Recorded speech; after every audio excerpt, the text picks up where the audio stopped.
un día la palabra del Señor es algo que Dios me ha estado hablando en las últimas semanas a través de un pastor indio. Me gusta a veces estar leyendo, y un pastor cristiano de la India, él tiene esta reflexión y a mí me ha impactado mucho. Y yo quiero compartir, basado en lo que él he recibido, compartirlo con ustedes. Y es acerca de el Dios de Abraham, el Dios de Isaac y el Dios de Jacob. Esta expresión se encuentra en la Escritura, en el libro de Éxodo, en el capítulo 3. Así que si ustedes pueden abrir sus Biblias, en el libro de Éxodo, capítulo 3, vamos a leer. ¿Y en qué contexto se encuentra esto? Verso 1 en adelante, dice así, Éxodo 3. Y Moisés apacentaba el rebaño de Jetro, su suegro, sacerdote de Madián, y condujo el rebaño hacia el lado occidental del desierto, y llegó a Horeb, el monte de Dios. Miren, ahí ya hay no sé cuántos sermones, yo podría pensar. Primero, apacentaba el rebaño de otro. No era su propio rebaño, era el de su suegro. Su suegro era sacerdote de Madián, era un madianita. O sea, ni siquiera era un hombre que creía en el Dios de Israel. Era un pagano. Y él llega en este momento y en esas condiciones, después de 40 años de estar vagando ahí, como alguien, yo leí un comentarista, decía, él vivía en el patio de atrás del desierto. O sea, en lo olvidado del olvidado. Y en esas circunstancias, dice en el verso 2, y se le apareció el ángel del Señor en una llama de fuego, en medio de una zarza, y Moisés miró, y aquí la zarza ardía en fuego, y la zarza no se consumía. Entonces dijo Moisés, me acercaré ahora para ver esta maravilla, ¿por qué la zarza no se quema? Cuando el Señor vio que él se acercaba para mirar, Dios lo llamó de en medio de la zarza y dijo, Moisés, Moisés. Aquí me acuerdo del pastor Guillermo, que siempre nos recuerda estas cosas tan importantes, ¿verdad? Moisés, Moisés, 2 veces porque es algo importante, ¿no? Si no le diría una vez, pero Moisés, Moisés. Entonces algo muy importante va a suceder. Y él respondió, heme aquí. Entonces él dijo, no te acerques aquí, quítate las sandalias de los pies, porque el lugar donde estás parado es tierra santa. Y añadió, y aquí viene, yo soy el Dios de tu padre, el Dios de Abraham, el Dios de Isaac y el Dios de Jacob. Entonces Moisés cubrió su rostro porque tenía temor de mirar a Dios. ¿Por qué se revela de esa forma a Dios? ¿Por qué no dijo yo soy Jehová o yo soy el que soy, como después lo hace en otro momento? ¿Por qué él dice yo soy el Dios de Abraham, yo soy el Dios de Isaac y yo soy el Dios de Jacob? Y yo pienso era porque necesitaba Moisés esa presentación. Y voy a explicarlo por qué. Vamos a ir al capítulo anterior de Éxodo 2 y vamos a leer desde los versos 23 al 25, dice así. Y aconteció que pasando mucho tiempo murió el rey de Egipto, y los hijos de Israel gemían a causa de la servidumbre, y clamaron, y su clamor a causa de su servidumbre subió a Dios. Oyó Dios su gemido, y se acordó Dios de su pacto con Abraham, Isaac y Jacob. Y miró Dios a los hijos de Israel, y los tuvo en cuenta. Oye, yo digo, que Dios me tenga en cuenta. Yo pensaba, qué potente es eso, ¿no? Y Dios lo tuvo en cuenta. Ahora, hay 2 elementos que yo puedo observar. Por un lado, está el quebranto de Israel en un momento muy crítico, pero lo que se levanta siempre en los momentos de crisis en nuestra vida es la fidelidad de Dios. Dios recuerda su propio pacto. No es que nos vea a nosotros y diga qué pena, no es solo la pena, es que Dios a sí mismo se recuerda el pacto que Él tenía con su pueblo. Recuerden que ya han pasado varios años, no sé, 400 años, ellos están en Egipto, ¿verdad? El pueblo ahí como esclavo, y está llegando este momento tan crítico en la historia de Israel, y aparece el Señor recordando su promesa a Abraham. Y yo reflexionaba, hermano, no sé si alguna de ustedes han pensado en esto, pero ¿será que Dios es fiel conmigo por la promesa que le hizo quizás a un abuelo mío? ¿A un bisabuelo? ¿Han pensado eso? que quizás tú estás aquí porque hubo una palabra de Dios hacia alguien, tu abuela, tu abuelo, alguien que era de tus generaciones, y la promesa ha corrido. Porque cuando yo oro por mis hijos, yo oro para que las promesas de Dios sobre mi vida se derramen sobre ellos y también sobre mis futuros nietos. Aunque cuando yo veo a David con su nieto, a veces lo pienso un poco, pero qué bueno tener nietos, ¿no? Qué bueno tener nietos. Y porque lo vi que andaba por allá, pero en el fondo, yo creo que las decisiones que yo tome hoy, pongan atención, no solo me afectan a mí, sino que afectan a mis hijos. Y van a afectar mis decisiones a mis nietos, si Dios me los da. Entonces, estamos hablando aquí de algo muy importante, y quizás es la decisión de otros sobre mi vida, que tiene consecuencias para nosotros hoy. Yo recuerdo cuando el niño escuchaba a mi abuela paterna, que cuando iba de visita a la casa, ella oraba en la noche, y yo escuchaba sus oraciones en la noche.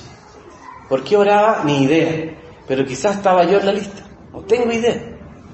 Pero aquí Dios está recordando su promesa a Abraham, de acuerdo a la situación que él ve en su pueblo. Y el Señor va a buscar a Moisés, porque todo esto empieza a conectarse. Y Dios va a buscar a ese hombre en su hora correcta. No es la hora del orgullo de Moisés, es la hora cuando ya no hay nada. Y Dios nos va a usar en nuestras vidas cuando ya no hay nada. Mientras haya algo en mí que está ahí presente con mis deseos, mis pasiones, lo que yo deseo, Dios no me va a usar. Y yo espero que ustedes puedan ver eso, que no es una coincidencia que Dios buscara a Moisés en el patio trasero del desierto, porque es en ese lugar que Dios busca a su gente. Él hace eso. Ahora, se revela en la vida de estos tres hombres, por un lado, como la interpretación de casi toda la escuela dice, porque se ve aquí la fidelidad de Dios en la vida de Abraham, en la vida de Isaac, en la vida de Jacob, en la vida del pueblo de Israel. Entonces, conclusión 1, ¿por qué se presenta a Dios de esa manera? Es por la fidelidad a través de las generaciones. Él es fiel a sus promesas. Dice la Biblia que Dios le prometió a Abraham, en ti serán benditas todas las familias de la tierra. Él se lo prometió. Dios lo hizo unilateralmente. No es porque había hecho algo. De hecho, si ustedes ven la vida de Abraham, Dios lo coge. No dice que sea un hombre bueno, no dice nada de él. Lo toma nomás y lo bendice. Pero hay algo en la vida de Abraham, sí, que la Biblia también señala, y es que Abraham le creyó a Dios. Le creyó. Y por eso es llamado el padre de la fe. Él le creyó y le creyó todo a Dios. Pero también Dios se revela a Moisés como el Dios de Abraham, de Isaac y Jacob, no solo porque eran hombres dignos de imitar con una fe muy grande, sino que también tuvieron fallas. Dios escoge intencionalmente a estos tres hombres, no solo por la fe excepcional que tenían, sino porque su vida también tenía momentos muy tristes. Por un lado, Abraham nos inspira con su fe, o el mismo Jacob cuando está ahí peleando, ¿verdad?, pidiendo una bendición. Pero todos estos personajes tienen su lado B, un lado que no es bonito y que la Biblia no lo esconde. Muestran de sus fallas, muestran que son personas que se han caído, que han pecado. Entonces, cuando Dios se le presenta a Moisés, no solo quiere decirle, mira, yo soy el Dios de Abraham, de Isaac y Jacob, porque ellos son hombres grandiosos, sino que son hombres como tú. Son hombres que también se cayeron como tú, que están ahora mordiendo el polvo como tú. Dios quiere identificarse también con la parte triste de estos hombres, no solo con su fe. Nosotros tenemos esta tendencia a ver el resultado final. Decimos, este hombre es un hombre de fe, pero nadie ve el caminar para llegar a ese lugar. Y lo que yo entiendo es que Dios quiere mostrar de que no solo la fe de Abraham, de Isaac y Jacob es lo que tenemos que mirar, sino que el proceso en la vida de estos tres hombres, su proceso. Y todos los que estamos aquí somos parte de un proceso. el proceso tiene dos aspectos. Número uno, las fallas de los hombres. Todos fallamos. Todos los que estamos aquí tenemos nuestro lado B. ¿Alguien no tiene un lado B, un lado que no le gusta contar? Si no lo ve o no lo tiene, es que todavía no le ha caído, es decir, no tiene la revelación. Pero todo aquel que se acerca a Dios, se acerca porque sabe que hay un lado B, que sabe que hay algo que no lo puede solucionar por sí mismo y por eso se acerca a Dios. Y la segunda cosa es la fidelidad de Dios en el proceso. Entonces tenemos dos F para recordar hoy: fallas y fidelidad. Mis fallas y la fidelidad de Dios. Nuestras fallas y la fidelidad de Dios. La esencia de la gracia del Señor, de su gracia, es que la gracia transforma. Y Dios se revela al mundo. Imagínense, porque Dios se va a revelar al mundo ahora en una persona que se llama Moisés. Se va a comunicar directamente con él. No se comunica con nadie más en la tierra. Y se revela a sí mismo como el Dios de Abraham, el Dios de Isaac y el Dios de Jacob. Pero no solo por la fe, sino porque Él transforma la vida de la gente. Dios puede transformar los momentos más oscuros de nuestra vida en los momentos más brillantes de nuestra vida. Mientras yo preparaba el sermón, yo recuerdo noches oscuras en mi vida. Quizás ustedes puedan recordar alguna noche oscura. Yo recuerdo una noche particularmente oscura. El Señor me la traía. Y era una vez yo caminando en el centro de Santiago, en una hora que no tenía que estar, en un lugar que no tenía que estar, todo fuera de lugar. Un corazón que ya se estaba apartando de Dios, todo mal. Lo recuerdo perfectamente, como 23 años, algo así yo tenía, caminando en la noche, solo. Y de repente voy ahí, con cierto temor, tratando de encontrar la micro o algún transporte, voy caminando y se vienen dos hombres hacia mí. Y ya, como que, ¿conocen el libro ese de la crónica de una muerte anunciada? Gabriel García Márquez, ¿no? Yo cuando los vi, como que ya me pasé la película al tiro. Yo sabía lo que venía. Incluso yo pensé, si empiezo a correr, tendría que hacerlo ahora mismo, porque ya no hay tiempo. Los veo que empiezan a cruzar la calle, en la noche. No hay más que ellos dos y yo nomás. Y como que tú sabes lo que va a ocurrir. Y en ese momento se sube un taxi que apareció no sé qué lugar, se sube a la vereda y se interpone entre estos hombres y yo. Y dice el taxista: súbase que lo van a asaltar. Y yo recuerdo que me subí a eso tan confundido. Abro la puerta, me subo a ese taxi, el hombre retrocede y me dice dónde lo llevo. Y le digo mi dirección, ese hombre me lleva a mi casa. Y yo pensaba, la gracia de Dios, manifestada en el momento preciso, no había mérito, ¿entiendes? No es que ahora lo voy a llamar, ahora que está listo, ahora que el hombre está saliendo del seminario, ahora que ya sabe la Biblia, la leyó muchas veces, ahora que tiene un testimonio en alto. Dios nos busca en la hora más oscura, en el momento más triste, es cuando Dios aparece, y por eso se llama gracia. Porque si no sería merecimiento, sería algo que nosotros nos hemos esforzado y ahora viene el premio. No hay premio en esto. Miren, si estamos aquí es por la gracia del Señor. No me pidan a mí que yo actúe como para hacer de ustedes un premio. No, yo ya me cansé de eso. Yo no voy a estar rindiéndole a ustedes para caerles bien. Voy a mostrarles lo que Dios está haciendo nomás. Y en el fondo, es lo que ayer hablaba con uno de mis hijos que está aquí en Chile. Veníamos hablando acerca de la mentalidad de esclavo y la mentalidad de hijo, que es lo que están compartiendo en adolescentes, ¿no? Y entonces, la mentalidad del esclavo vive llena de temor todo el tiempo, porque algo malo nos viene, y así yo creo que iba esa noche, y así Dios me encuentra como un esclavo. Pero Él quiere que yo sea su hijo, quiere que yo entienda que Él me ama. Y Dios va a poner un taxi en medio de tu vida para sacarte de la muerte, del apuro, del desastre, para poder traerte a su vida. La gracia, entonces, no solo es perdón, sino que la gracia es también transformación. La muerte de Cristo nos perdona. La muerte del Señor hace que todos mis pecados se vayan a la cruz. Yo se los puedo imputar a Él y Él me imputa su justicia. Pero también la gracia del Señor es una vida nueva. La resurrección de Cristo es algo nuevo y Él me ofrece esa vida nueva para que yo la viva. La gracia no es solo perdón, la gracia es transformación.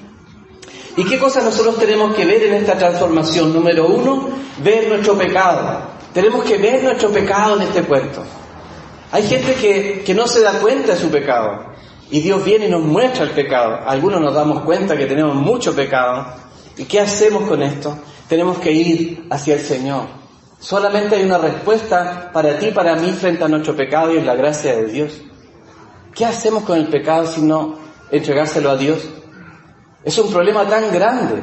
Imagínense si tenemos un cáncer y me sacan a mí todo ese y logran extirparlo completo porque está justo rodeado y logran sacarlo. Luego eso, ¿qué se hace con esa cuestión? Tienen que enterrarla, tienen que llevársela de ahí, tienen que echarle algo para, no sé. ¿Y el pecado, qué hacemos con él? ¿Qué hacemos con nuestro pecado? Si no hay gracia, ¿qué hacemos con él?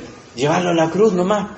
Él se puede encargar. El Señor tiene ahí en su sangre una industria de reciclaje para el mundo.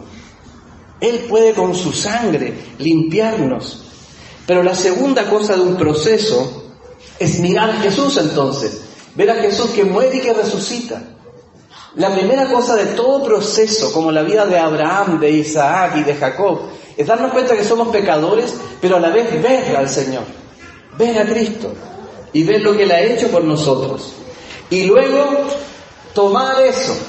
Yo escuchaba tan atentamente a este pastor de India. Él decía, ¿qué es la gracia? Dice él.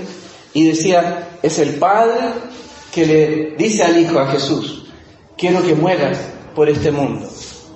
Y aparece el Hijo y dice la Escritura, y gozosamente Jesús dice, yo estoy dispuesto. Y el Espíritu Santo trae esta realidad a nuestros corazones. Y vemos ahí a la Trinidad actuar. ¿Y cuál es el tercer paso de la transformación? Primero, ver nuestro pecado. Segundo, ver a Jesús, lo que Él hace. Y tercero, recibir la sanidad y la transformación en nuestra vida. Recibir esa sanidad y esa transformación hoy. Entonces, ¿cómo la gracia de Dios sanó y transformó a estos hombres? Y solo me voy a referir aquí a Abraham. ¿Quién era este hombre? ¿Y cómo lo transformó? ¿Y por qué Dios lo ocupó como un ejemplo para Moisés? Cuando Dios lo llama a Abraham, él inmediatamente va y se va con su familia, se va con Sara, se va también con su sobrino Lot, y van en un camino hacia esta tierra prometida a la cual Dios les daba. Pero en medio del camino hubo una hambruna, y esta hambruna le llevó a Abraham a tomar una decisión. Él decide ir a Egipto. En vez de esperar en Dios, él va a Egipto. ¿Por qué? Porque en Egipto sí había alimento. Es un error en realidad, lo sabemos. Porque uno puede saber que allá hay alimento, pero si Dios no está allí, hermanos, no vayan. Si hay alimento allá, pero Dios no está allí, no vayan. Esperen en el Señor, porque si Dios está aquí, Él nos alimentará. Creámosle más a Dios a lo que nuestros ojos pueden ver. A veces tomamos decisiones equivocadas, porque nos dejamos guiar por lo que vemos. Esto le pasó a Abraham. El hombre de la fe, con la tremenda fe, se manda este tremendo error. Y no solo es este, porque después sigue una multitud de otras malas decisiones. Resulta que había un problema que tenía Sara. No solo era estéril, que era un problema, pero era bonita la Sara. Era muy bonita. Dice la Biblia que era una mujer extraordinariamente bonita. Y cuando él sabía que cuando iba a entrar a Egipto, todos iban a ver a Sara. Y como si querían a Sara, tendrían que decirle chao a Abraham, ¿verdad? Y quedarse con Sara. Y Abraham prepara un plan. ¿Y cuál fue el plan? Y se lo dice a su señora. Le dice, ¿sabes, Sara? Ahora somos hermanos nomás. Mira este hombre, realmente, el padre de la fe. Este es que los judíos hasta el día de hoy dicen, somos hijos de Abraham, ¿no? Este hombre le dice a su esposa, sin ningún tapujo, ahora va a ser mejor mi hermana, porque si me matan a mí, ¿qué va a hacer de ti, pobrecita? ¿No? Él le presenta eso. Y se esconde detrás de este asunto. Paréntesis. Sara tenía 65 años en este momento. Y yo pienso, ¿Cómo habrá sido de reencachada la Sara, que a sus 65 años atraía tanto a los hombres? Saquen la cuenta, tenía 65, está corroborado, lo estudié en algunos libros también, me aseguré. Cuando entra a Egipto Sara, tiene 65 años. Ahora, la explicación es que, como la gente vivía más tiempo, entonces puede que su aspecto físico haya sido una mujer como de 30 años. ¿Ya? Bueno, aquí cierro para él. Ahí esto para que las mujeres piensen en ustedes cómo se ven. ¿Ah? ¿Se ven como una Sara? Ok, de 30. Entonces, ¿qué es lo que ocurrió? Ocurrió lo que tenía que ocurrir, pues. Entonces la ven, dice que los oficiales del faraón le cuentan que llegó esta súper increíble mujer y él la manda a traer.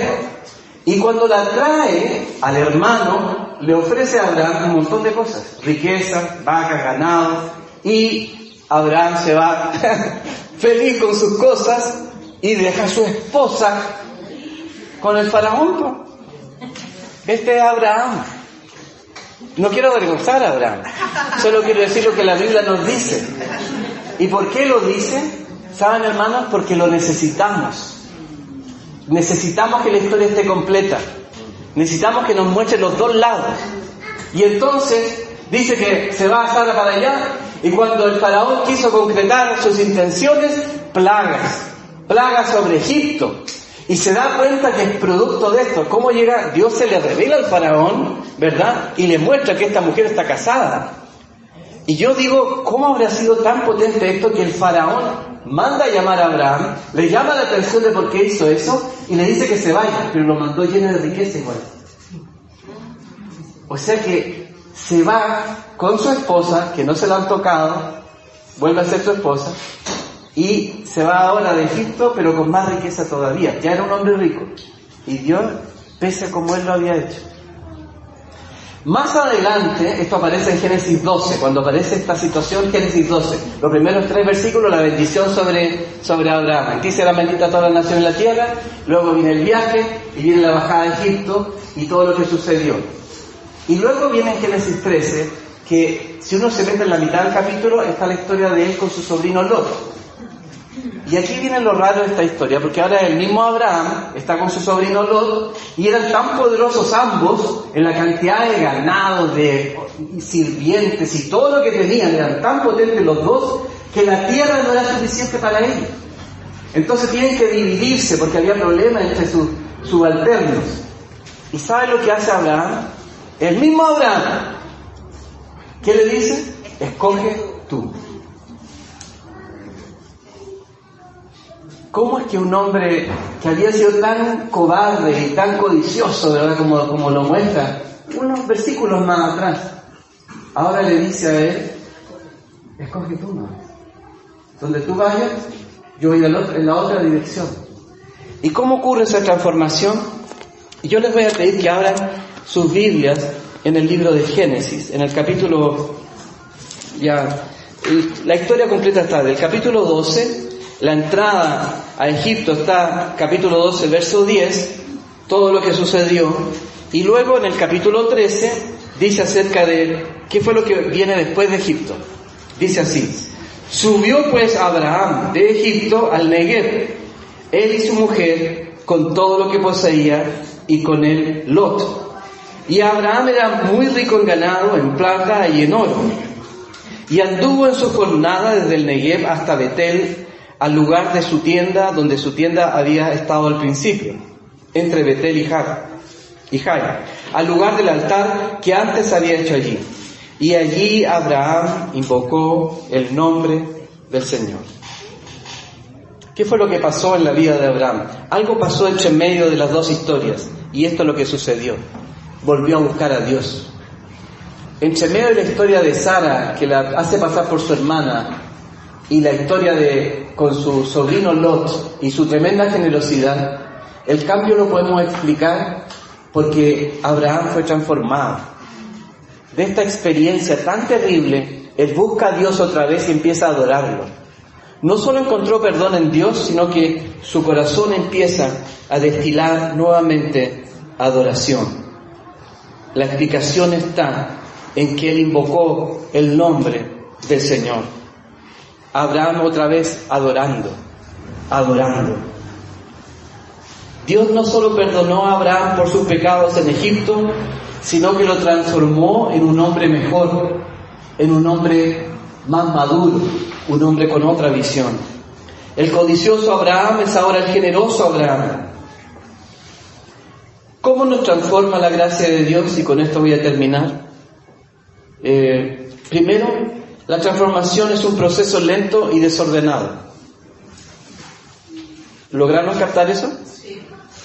La transformación de Dios en tu vida y en mi vida es un proceso lento y desordenado. Uno lo puede desordenar más todavía, ¿no? Pero es desordenado.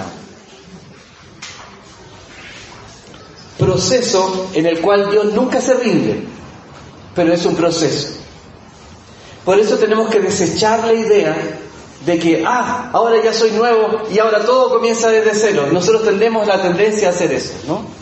Cuando viene el pastor, el predicador, llama a la gente, vamos a orar por aquí para que se le solucione su problema. La gente viene, y yo creo que muchas veces eso está correcto, pero a veces la gente cree que con ese toque, como que todo va a ser diferente. Pero en realidad es parte de otro proceso. Van a entrar a otro proceso. Son caminos, son recovecos diferentes. Siempre que sea ascendente es mejor, obviamente, pero es un proceso. No es solamente algo instantáneo.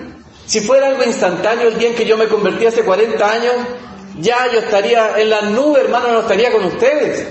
Andaría volando. Si hubiera pasado en 1984 todo, no, hermano, es un camino, es un proceso lento. Tiene altos y bajos, tiene noches oscuras. Uno aprende mucho de esa experiencia. Yo he aprendido mucho del dolor y los pecados que he cometido. Son como señales sobre mi vida que me advierten. Es un proceso. No es algo automático. Con esto quiero animarlos, porque así como Moisés necesitaba ser animado con esto, yo les digo a ustedes, el mismo Dios es el Dios de Abraham, el Dios de Jacob, el Dios de Isaac, es el Dios también tu Dios. Amén. ¿Entiendes? Porque ustedes son el mismo, son de la misma característica, igual que yo. Necesitamos un Dios que se mueva en esa misma forma. Dios no se cansa en querer transformarnos. La Biblia está llena de procesos, gente en proceso. Nunca vemos algo tan radical. Piensa en la vida de Pedro, por ejemplo. ¿Recuerdas el momento más glorioso, que es uno de los pináculos del Nuevo Testamento, cuando Moisés dice, ¿y quién dicen ustedes que soy yo? ¿Se acuerdan cuando Jesús le pregunta a los discípulos, ¿y quién dice la gente que soy yo? Y aparece Pedro. ¿Qué dice Pedro?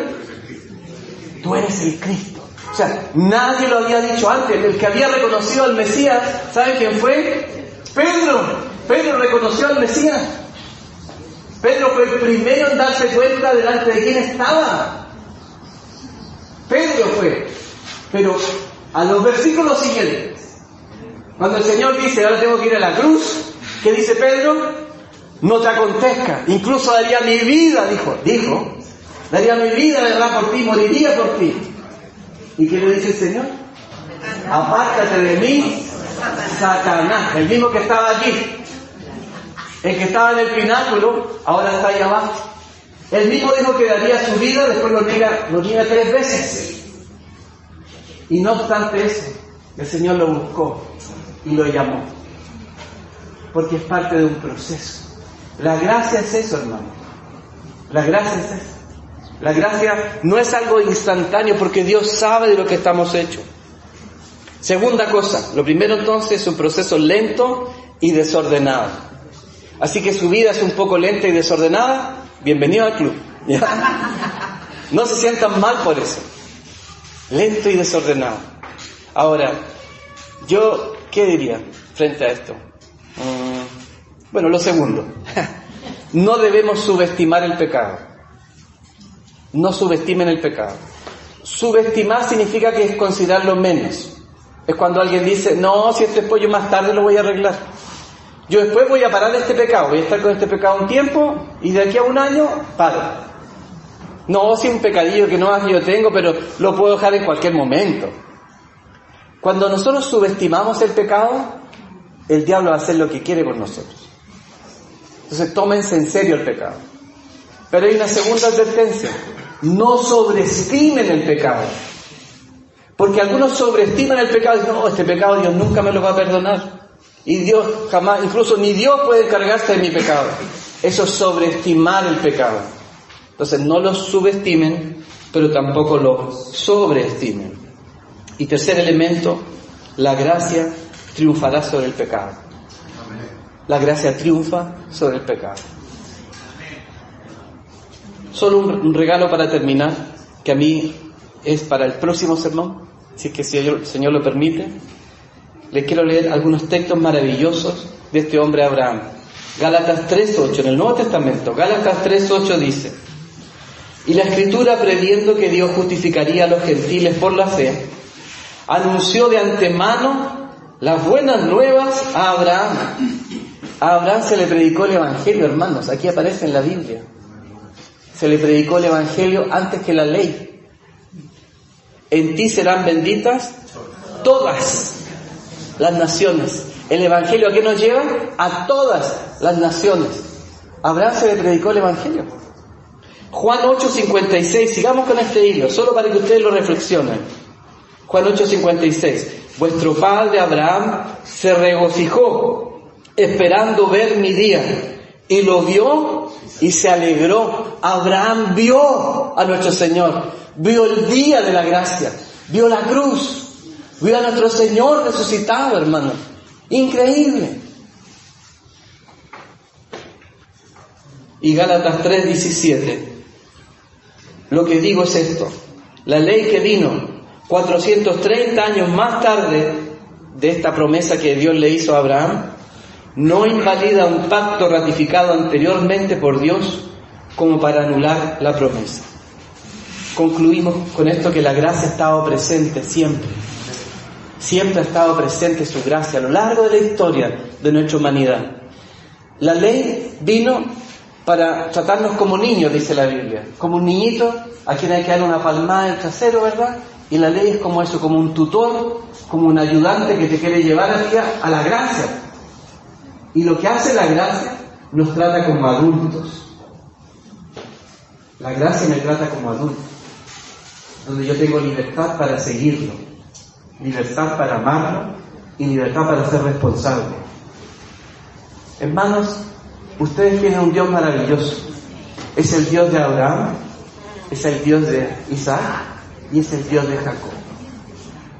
Que esto ministra sus corazones, porque todos los que estamos aquí tenemos el Dios maravilloso que escogió revelarse de esa manera, no solo para hablar de su fidelidad, sino que también de que usa gente fallada, gente que necesita a un Salvador.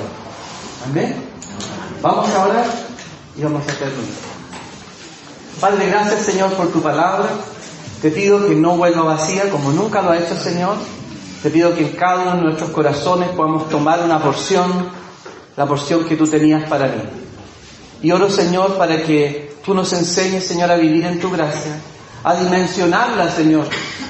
Y yo pido para aquel que está aquí esta mañana en su día más oscuro, en su momento más triste, en el patio de atrás del desierto, Señor, que tú te reveles a su vida y te reveles como ese Dios maravilloso, el Dios de Abraham, de Isaac y de Jacob. Y que sepa esa persona que está aquí en este lugar que tú eres el mismo Dios de ellos. Y serás igual de fiel con ellos, pese a la infidelidad de ellos y pese a sus fallas, porque Dios quiere no solo perdonarte, sino que quiere transformarte.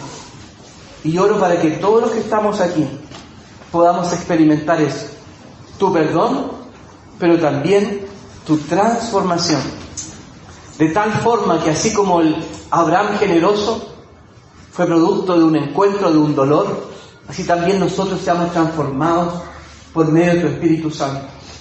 Señor, ayúdanos a tomar en serio nuestro pecado, a no sobreestimarlo, pero a tomar hoy día tu gracia, Señor, con todo lo que viene. Yo quiero orar, Señor, por todo espíritu de derrota, para orar en contra de eso. Porque mi Dios, tú has vencido. Tu gracia ha vencido. Jesucristo ha vencido. El regalo ya fue dado. Él ha sido entregado por mis pecados, por tus pecados, y ha resucitado para darnos una vida nueva. Señor, oro para que la transformación ahora avance, mi Dios, en cada uno de nosotros. Y que el próximo domingo, si tú lo quieres, cuando nos veamos, hayamos sido transformados un poco más esta semana. Oro para que todos los que estamos aquí vayamos en ese camino de transformación, en que nos parezcamos más a Jesús. Ayúdanos, Señor. Te lo rogamos en el nombre de Jesús nuestro Señor. Amén y amén.